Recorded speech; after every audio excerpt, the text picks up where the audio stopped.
Hello guys, तो आज हम शुरू करने वाले हैं सेल स्ट्रक्चर एंड फंक्शंस। ठीक है, यूनिट 3 है क्लास 11th की बायोलॉजी की। ठीक है, तो इसमें सबसे पहला चैप्टर है हमारा cell the unit of life. ठीक है, सबसे पहला चैप्टर क्या है? Cell the unit of life. ठीक है, इसमें सबसे शुरू में एक साइंटिस्ट दिए हैं, वो हैं GN रामाचंद्रन। कौन? GN रामाचंद्रन। ठीक है, देखो इनमें सारी चीज़ें याद करने की नहीं होती हैं। सबसे पहले इनने कहाँ से क्या करा हमें इससे कोई मतलब नहीं है।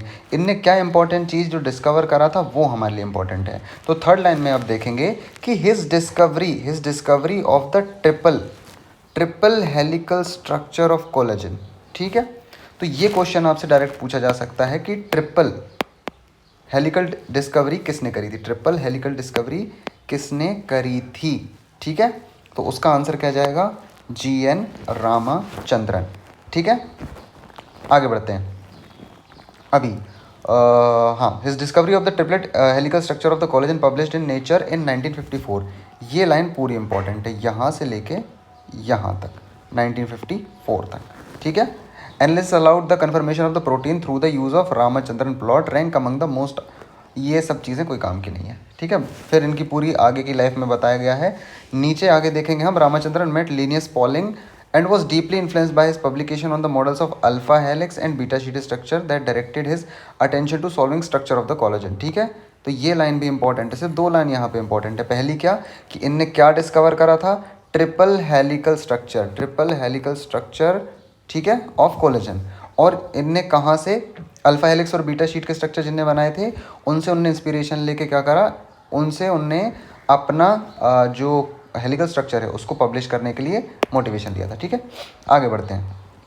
अब आता है chapter cell the unit of life. ठीक है, ये फर्स्ट वाला पैरा कोई काम करेंगे। सेकंड वाले पैरे में सबसे इंपॉर्टेंट सबसे पहले ये पूछता है कि unicellular organisms are capable of, मतलब unicellular organisms are capable of, मतलब यूनिसेलुलर ऑर्गेनिज्म क्या कर सकते हैं? सबसे पहला इंडिपेंडेंट एग्जिस्टेंस। इनका एग्जिस्टेंस जो होता है वो इंडिपेंडेंट होता है, मतलब किसी पे डिपेंडेंट नहीं होते। ठीक है, and performing the essential functions of the life. ठीक है, तो यूनिसेलुलर ऑर्गेनिजम्स ऐसे ऑर्गेनिजम्स हैं जो इंडिपेंडेंट एग्जिस्टेंस रखते हैं और essential function of the life को ये परफॉर्म कर पाते हैं। ठीक है, anything less than a complete structure of a cell does not ensure independent living. ठीक है, मतलब अगर किसी भी ऑर्गेनिज्म में अगर सेल का स्ट्रक्चर नहीं है तो वो एक इंडिपेंडेंट लिविंग नहीं कर सकता। ठीक है, hence cell is the fundamental structural and functional unit of life of all organism. ठीक है, cell is the fundamental structural and functional unit of all living organisms. इतना क्लियर हो गया?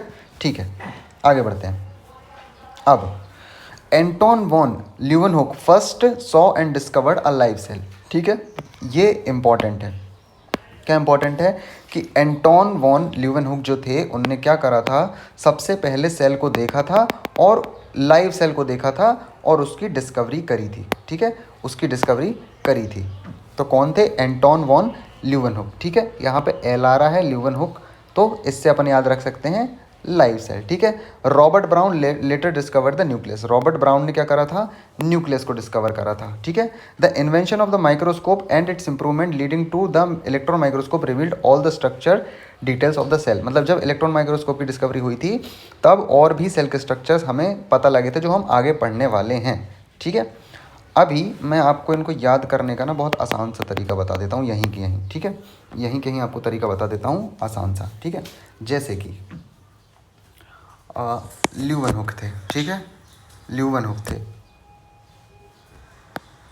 ल्यूवेनहुक। ठीक है, तो आपको सिर्फ इतना याद रखना है, इनके नाम में एल आ रहा है तो इनने क्या करा था? लिविंग सेल डिस्कवर करा था। क्या करा था? लिविंग सेल डिस्कवर करा था।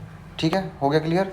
लिविंग सेल को इनने क्या करा था? डिस्कवर करा था। ये हम याद रख सकते हैं, ल्यूवेनहुक ने लिविंग सेल को डिस्कवर करा था। और उसके बाद दूसरे आते हैं रॉबर्ट ब्राउन। ठीक है, रॉबर्ट ब्राउन। ठीक है, इनके नाम में आखिरी में एन आ रहा है तो याद रख लेंगे हम कि इनने न्यूक्लियस की डिस्कवरी करी थी। ठीक है, ये मैंने शॉर्ट्स में भी समझाया हुआ है, आप शॉर्ट्स उठा के देख सकते हैं। बाकी ये यहाँ पे मैं आपको बता दे रहा हूँ कि इनने न्यूक्लियस की डिस्कवरी करी थी रॉबर्ट ब्राउन ने। ठीक है, आगे बढ़ते हैं। इसके बाद और कौन थे? हाँ, रॉबर्ट हुक। ठीक है, रॉबर्ट हुक ने सबसे पहले, ठीक है, ल्यूवन हुक ने क्या करा था, लाइव सेल डिस्कवर करा था। ल्यूवन हुक ने करा था लाइव सेल, पहला वाला जो लिविंग सेल है वो डिस्कवर करा था। बट रॉबर्ट हुक जो थे उनने सबसे पहले first one to discover about cell, ठीक है, first one to discover about cell, सबसे पहले कौन थे, रॉबर्ट हुक थे। इनने कहाँ से करा था, इनने कॉर्क या बार्क ऑफ ट्री से करा था, ठीक है।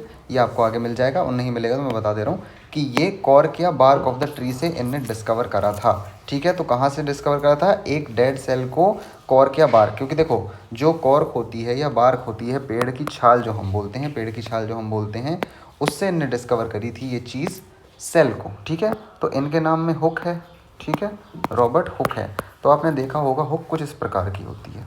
यहाँ पे अपन किसी भी चीज़ को फंसाते हैं, जैसे मछली पकड़ने के लिए हम खाना यहाँ फंसाते हैं, मछली पकड़ने के लिए भी जो कांटा बनाते हैं यहाँ फंसाते हैं, फिर यहाँ पे आके मछली फंस जाती है। तो जो हुक जो है वो डेड है, ठीक है, क्या है, हुक क्या है, डेड है।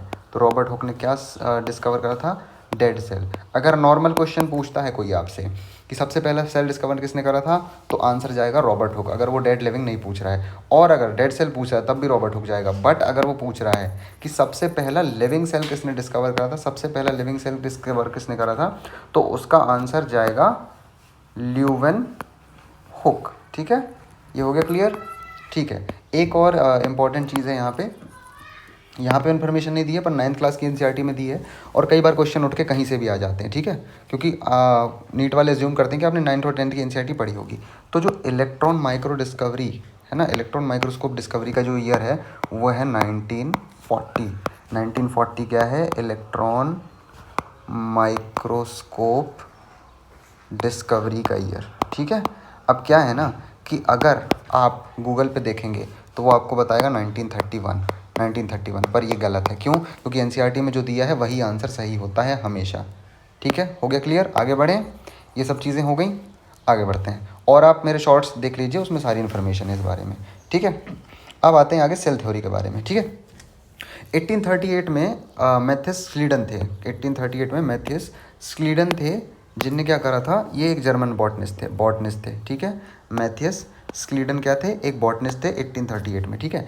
Examine the large number of plants, क्या है, ऑब्जर्व करा था plants, and observe that all plants, important है, all plants are composed of different kind of cells which form the tissues of the plant, मतलब सारे plant, ठीक है, all plant, सारे ही plant are composed of cells, ये cell से बने होते हैं, ठीक है, जो कि क्या बनाते हैं, फिर टिश्यू बनाते हैं, ठीक है। ये किसने बोला था, स्लीडन ने बोला था, ठीक है। अभी अपने सेल थ्योरी जब आएगी, जो सेल थ्योरी में जो स्टेटमेंट्स आएंगे वो अपने को मिलेंगे यहाँ से एक एक करके, ठीक है। तो यहाँ पे क्या इंपॉर्टेंट चीज़ मैंने आपको बताई, ये दो चीज़ें, ठीक है। क्या क्या, कि इनने क्या करा था, सारे प्लांट, इनने काय पे करी थी, प्लांट पे करी थी, और सारे प्लांट को ये बोला था उनने कि ये compose in different kind of cells, ठीक है, वो टिश्यू बनाते हैं, ठीक है। आगे बढ़ते हैं अपन, ये देखते हैं। तो श्लीडन ने क्या बोला कि all plants are composed of different kind of cells, ठीक है, different kind of cells which forms tissue, ठीक है। हो गया क्लियर, चलिए आगे बढ़ते हैं। अब आते हैं स्वान। 1839 में आए स्वान, ठीक है, ये जूलॉजिस्ट हैं। इनको याद करने का तरीका क्या है, अपने पॉन्ड में या लेक में देखा होगा, स्वान जो होता है ना, स्वान जो होता है वो तैरता रहता है, ठीक है, पानी में तैरता रहता है। तो स्वान क्या है, एनिमल है, ठीक है। तो इनको याद रखने का तरीका यही है कि जूलॉजिस्ट, ठीक है, एनिमल है तो वो zoologist. Study different type of animal cells and reported that the cells had a thin outer layer, ठीक है। इनने different type of animal cells करे थे, ठीक है। स्लीडन ने क्या करे थे, प्लांट, इनने क्या करे थे, animal cells, and reported that the cells had a thin outer layer which is today known as plasma membrane, ठीक है। तो प्लाज्मा मेम्ब्रेन जो है ये किसने देखी थी, स्वान ने देखी थी, ठीक है। He also concluded based on his studies on plant tissue, इनने प्लांट पे भी स्टडी करी थी। तो स्वान ने क्या पे करी थी, प्लांट प्लस एनिमल टिश्यू, ठीक है, प्लांट और एनिमल टिश्यू पे इनने डिस्कवरी करी थी, ठीक है। इनने देखा था that the presence of cell wall is the unique character of plant cell, ठीक है, presence of cell wall is a unique character of the plant cell, ये इंपॉर्टेंट है, ठीक है। Presence of a cell wall is the unique character of the plant cell, ये बहुत important है, ठीक है। Presence of cell wall is a unique character of the plant cell, ये किसने बताया था आपको? श्वान ने बताया था, ठीक है।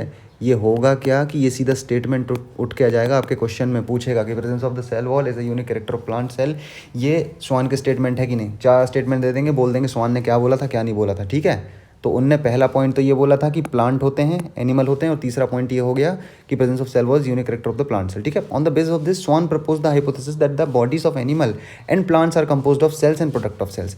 अब ये सारा हटाने के बाद सबसे इंपॉर्टेंट चीज़ जो हमारे पास बचती है वो है सेल थ्योरी का स्टेटमेंट। मैक्सिमम क्वेश्चन यहीं से पूछे जाते हैं कि सेल थ्योरी का स्टेटमेंट क्या है, ठीक है। सेल थ्योरी के स्टेटमेंट में सबसे पहली चीज़ ये है यहाँ पे कि स्वान प्रपोज्ड द हाइपोथेसिस। किसने प्रपोज करी थी हाइपोथेसिस? स्वान ने प्रपोज करी थी हाइपोथेसिस। क्या? कि that the bodies of animals, ठीक है, एंड प्लांट्स। क्यों इनने क्यों करी हाइपोथेसिस प्रपोज? क्योंकि इनने प्लांट के बारे में पढ़ा था, एनिमल के बारे में पढ़ा था, ठीक है। Are composed of the cells and product of the cells. अब यहाँ पे इंपॉर्टेंट चीज़ ये है भाई कि इनने ये तो बता दिया कि एनिमल और प्लांट सेल ने करा था, पर इसमें क्या था, श्लीडन जो थे, जो बॉटनिस्ट थे, उनने भी बताया था प्लांट्स के बारे में। तो सेल थ्योरी दोनों का ही है, ठीक है। यहाँ पे लिखा Schleiden and Schwann together formulated the cell theory, ठीक है। दोनों ने ही सेल थ्योरी फॉर्मूला करी थी, बताया इनने था। प्रपोज किसने करा था? प्रपोज किसने करा था? इंपॉर्टेंट ये है, प्रपोज कौन करता है वो इंपॉर्टेंट होता है हमेशा से, भले वो जूलॉजी हो चाहे आपकी गर्लफ्रेंड हो, ठीक है। तो प्रपोज कौन करता है वो इंपॉर्टेंट है, ठीक है। तो यहाँ पे श्लीडन और स्वान ने दोनों ने टुगेदर करा था सेल थ्योरी को फॉर्मुलेट, ठीक है। पर श्वान ने प्रपोज करा था, ये इंपॉर्टेंट है, ठीक है। श्वान ने प्रपोज करा था। This theory however did not explain how the new sales were form. मतलब ये थ्योरी क्या एक्सप्लेन नहीं करती कि कैसे नए सेल बन रहे हैं, ठीक है। इनकी सेल थ्योरी का स्टेटमेंट क्या था कि the bodies of animals and plants are composed of cells and product of cells, ये इनकी सेल थ्योरी का था, ठीक है। बट इनने ये नहीं बताया था कि कैसे नए सेल बन रहे हैं, ठीक है। फिर आते हैं रुडोल्फ विर्को। किसकी एंट्री होती है? रुडोल्फ विर्को की 1855 में, ठीक है। रुडोल्फ विर्को की एंट्री होती है 1855 में। इनने एक्सप्लेन करा था कि the cells divided and new cells are formed from pre existing cells, ठीक है। सेल डिवीजन करते हैं और क्या है कि जो पुराने सेल हैं वो कहाँ से बनते हैं, मतलब जो नए सेल हैं वो कहाँ से बनते हैं, वो पहले के सेल से बनते हैं। फॉर एग्जांपल यहाँ देखिए, जैसे ये मेरा एक सेल है, ठीक है। अब ये एक सेल है, अब इससे ही डिवीज़न होगा, इससे ही डिवीज़न होने के बाद, इससे ही डिवीज़न होने के बाद ये देखो यहाँ पे ये डिवीज़न होने के बाद 2 सेल बन गए, ठीक है। 2 सेल बन गए यहाँ पे, ठीक है। तो मतलब ये है कि ये जो नए सेल बने हैं वो कहाँ से आए, वो कहाँ से आए, वो आए पुराने प्री एग्जिस्टिंग सेल से, ठीक है। कहाँ से आए? प्री एग्जिस्टिंग सेल से। हो गया क्लियर? तो इनने इसको बोला ओमनिस सेलुला ई सेलुला, ठीक है। क्या बोला? ओमनिस सेलुला ई सेलुला। ये मतलब कि जो नए सेल बन रहे हैं वो कहाँ से आ रहे हैं? प्री एग्जिस्टिंग सेल से आ रहे हैं, ठीक है। हो गया clear? He modified the hypothesis of Schleiden Schwann to give the cell theory a final shape. अब फाइनल शेप क्या है जो अभी हम सेल थ्योरी पढ़ते हैं, उसमें 2 पॉइंट है। पहला पॉइंट किसका? श्लीडन और स्वान का है। वो कहते थे कि all living organisms are composed of cells and product of cells. ये किसने प्रपोज करा था? स्वान ने करा था। उसके बाद ये लाइन ऐड करी, all cells arise from pre existing cells. ये किसने किसने करा था? रुडोल्फ विर्को ने 1855 में, ठीक है। अब आगे बढ़ते हैं, ये हो गया। अब यहाँ पे इनने बताया है ओवरव्यू ऑफ सेल, ठीक है। ये पूरा का पूरा एक बस रीडिंग लगानी है, फटाफट लगा लेते हैं इसको। You have earlier observe cells in an onion peel और human cheek cells under a microscope. मतलब अपन ने 9th-10th क्लास में कभी देखा होगा कि हमने प्याज का एक ऊपर की परत ली, ठीक है, या फिर ह्यूमन चीक से थोड़ा सा सैंपल लिया, उसको माइक्रोस्कोप के अंदर देखा। Let us recollect the structure. वो कह रहे हैं कि वो स्ट्रक्चर याद करने की कोशिश करो। The onion cell which is typical plant cell. Onion cell plant cell है, as a distinct cell wall. Cell wall है, क्यों? क्योंकि प्लांट सेल में सेल वॉल होती है। Its outer boundary and just within it is the cell membrane. मतलब उसके outer side में क्या होगी? सेल वॉल होगी, फिर उसके अंदर साइड में प्लाज्मा मेम्ब्रेन होगी, ठीक है। तो प्लांट में दोनों चीज़ें होती हैं, सेल वॉल होती है, प्लाज्मा मेम्ब्रेन होती है। और एनिमल सेल में क्या होती है? सिर्फ और सिर्फ प्लाज्मा मेम्ब्रेन होती है, ठीक है। The cells of the human cheek have an outer membrane as delimiting structure of the cell, ठीक है। डीलिमिटिंग का स्ट्रक्चर का मतलब क्या होता है कि कोई हार्ड सरफेस नहीं है, ठीक है, ये किसी चीज़ को लिमिट नहीं करती ज़्यादा देर तक के लिए, ठीक है। बट सेल वॉल जो होती है प्लांट में वो हार्ड होती है, सेल के अंदर किसी भी चीज़ को घुसने के लिए रोकती है। बट एनिमल सेल की उतनी ज़्यादा नहीं, उतनी हार्ड नहीं होती, इसलिए एक डीलिमिटिंग स्ट्रक्चर है, ठीक है। Inside each cell is a dense membranous bound structure called nucleus, ठीक है। सेल के अंदर न्यूक्लियस होता है, हम सब जानते हैं। This nucleus contains the chromosome, ठीक है, डीएनए होता है उसके अंदर, जो क्रोमोसोम होता है उसमें डीएनए होता है, ठीक है। न्यूक्लियस के अंदर क्रोमोसोम होगा, chromosome which is in turn contain the genetic material DNA, ठीक है। सेल के अंदर क्रोमोसोम होगा, क्रोमोसोम डीएनए कंटेन करता है। That cells that have membrane bound nuclei are called eukaryotic cells, ठीक है। मतलब जिनमें मेम्ब्रेन बाउंड न्यूक्लियाई होती है उसको हम यूकैरियोटिक सेल्स बोलते हैं। Various cells that lack a membrane bound nucleus are prokaryotic. अब मैं आपको फटाफट यहाँ पे डिफरेंस बता देता हूँ यूकैरियोट और प्रोकैरियोट में बीच में, ठीक है। सेल्स मान लो कि ये एक सेल है, ठीक है, एक दूसरा ये सेल है, ठीक है। अब क्या है ना कि यहाँ पे न्यूक्लियस है, ठीक है, न्यूक्लियस है, और ये हो गई उसकी न्यूक्लियर मेम्ब्रेन। क्या हो गई इसकी, सॉरी, ये क्या हो गई इसकी न्यूक्लियर मेम्ब्रेन, ठीक है। अब इसके अंदर डीएनए होगा, ठीक है, इसके अंदर डीएनए होगा, ये इसका जेनेटिक मटेरियल हो गया, ठीक है। तो इसको हम बोलते हैं न्यूक्लियस। अगर जेनेटिक मटेरियल है, ठीक है, जेनेटिक मटेरियल है और वो कवर्ड है किसी भी मेम्ब्रेन से, तो उसको हम बोलेंगे यूकैरियोट। क्यों बोलेंगे, क्योंकि मेम्ब्रेन बाउंड इसका न्यूक्लियस है, ठीक है। अब क्या हो गया, यहाँ पे है प्रोकैरियोट, ठीक है। प्रोकैरियोट में क्या है ना, प्रोकैरियोट में इशू बस इतना सा है कि प्रोकैरियोट में कोई भी मेम्ब्रेन नहीं है, ठीक है। मतलब उसके जेनेटिक मटेरियल कवर करने के लिए कोई भी मेम्ब्रेन नहीं है, ठीक है, कोई भी मेम्ब्रेन नहीं है। अगर कोई भी मेम्ब्रेन नहीं है तो इसका मतलब सिंपल सा ये निकल के आता है कि भाई ये एक प्रोकैरियोट है। क्यों, क्योंकि इसका जो डीएनए है ना वो फ्री पड़ा हुआ है, ठीक है। तो इस स्पेस को हम बोलते हैं न्यूक्लियोइड। क्या बोलते हैं, न्यूक्लियोइड, ठीक है। इसकी सिंपल सी एक डेफिनेशन है न्यूक्लियोइड की, अभी मैं आपको बता रहा हूँ। न्यूक्लियोइड क्या है, ठीक है, the cell that is devoid मतलब ना होना, ऑफ न्यूक्लियस या न्यूक्लियर मेम्ब्रेन, ठीक है, उसको हम क्या बोलेंगे, न्यूक्लियोइड, ठीक है। तो प्रोकैरियोट्स में न्यूक्लियोइड होता है और यूकैरियोट्स में क्या होता है, न्यूक्लियस होता है। हो गया क्लियर। चलो आगे बढ़ते हैं, अभी कलर चेंज करते हैं इसका, ठीक है। In both prokaryotic and eukaryotic cells a semi fluid matrix called cytoplasm. अब जो साइटोप्लाज्म है ना वो दोनों में होगा, साइटोप्लाज्म क्या होगा, दोनों में होगा। साइटोप्लाज्म तो हर सेल में रहता है, ठीक है, जब भी तो सेलुलर एक्टिविटीज़ होंगी। Occupies the volume of the cell, मतलब यही वॉल्यूम ऑफ द सेल बनाएगा। मतलब अगर इसमें कोई लिक्विड भरा है तभी तो इसका शेप आएगा, लिक्विड नहीं होगा तो शेप कैसे आ जाएगा। The cytoplasm is the main arena of cellular activities, ठीक है। साइटोप्लाज्म जो होता है वो मेन एरिना होता है जहाँ पे सेलुलर एक्टिविटीज़ होती हैं, in both and plant and animal cells, ठीक है, प्लांट और एनिमल सेल दोनों में होता है। Various chemical reactions occur in to keep the cell in living state, ठीक है। तो जो मेटाबॉलिज्म की प्रोसेस होती है, रेस्पिरेशन, अंदर जो भी जो एटीपी बनाने की प्रोसेस होती है वो सारी यहीं से आती हैं। सेल के अंदर प्रोसेस होती हैं बहुत सारी, जब जाके हमको एटीपी मिलता है ना। Mitochondria is the power of the cell, हमने सब ने पढ़ा है। तो वहाँ से एटीपी बनता है, एटीपी से हमारी बॉडी में एनर्जी मिलती है, तो सारा काम सेल करता है। और वो सेल इकट्ठे करके बहुत सारे सेल इकट्ठे होकर टिश्यू बनाते हैं। टिश्यू जब बनता है तो ऑर्गन बनता है, और फिर बहुत सारे ऑर्गन के ऑर्गन सिस्टम बनाते हैं। ऑर्गन सिस्टम सारे इकट्ठे होकर बॉडी बनाते हैं, ठीक है। तो सेल से टिश्यू, टिश्यू से ऑर्गन, ऑर्गन से ऑर्गन सिस्टम, फिर पूरी बॉडी, ठीक है।